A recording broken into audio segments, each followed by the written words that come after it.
I was amazed to discover that even trees are now receiving Aadhaar numbers. But why? What's the need to assign them those identification numbers?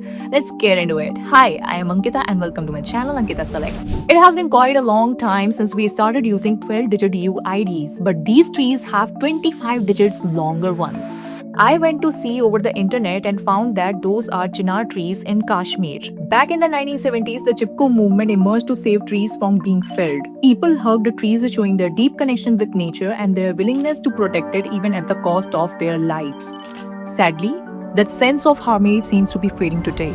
People once cared more for animals and nature than their own progress. They were willing to risk their lives to protect trees, whereas today, many exploit other living beings just to sustain their livelihoods. Chinar, the heritage and pride of Kashmir, is anticipated to be endangered due to illegal felling of trees in the name of urbanization. Chinar, known for its longevity and majesty, takes 150 years to grow fully, and once planted, it lasts generations, reaching up to 30 meters in height and 10 to 15 meters in circumference. As per the data, they were 42,000 in 1970, which has drastically fallen to some 17,000 today.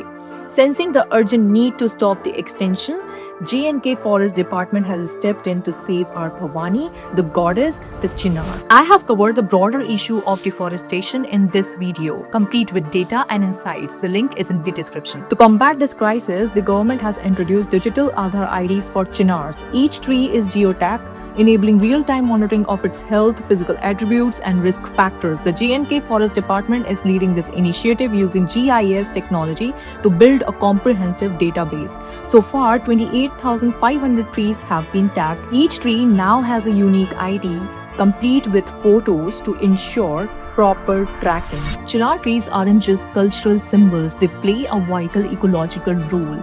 Their deep roots prevent soil erosion, they absorb significant amounts of carbon, and they release high levels of oxygen. The destruction of chinars has already started, resulting in extreme highs in daytime despite being the coldest place.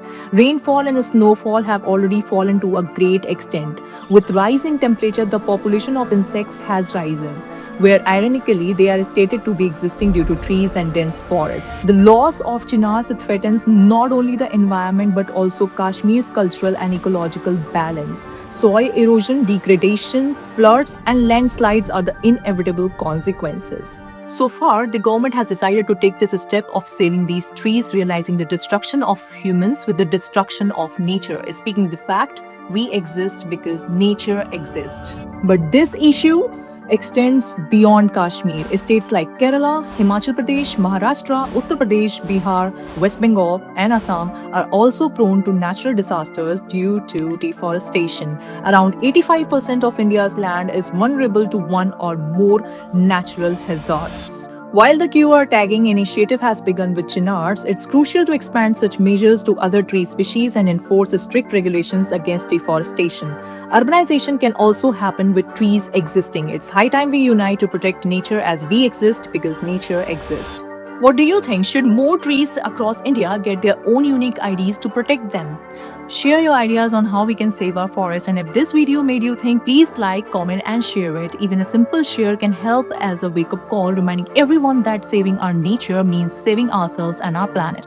And for more inspiring stories, please subscribe to Ankita Selects. We'll be meeting you in the next video. Till then, bye-bye.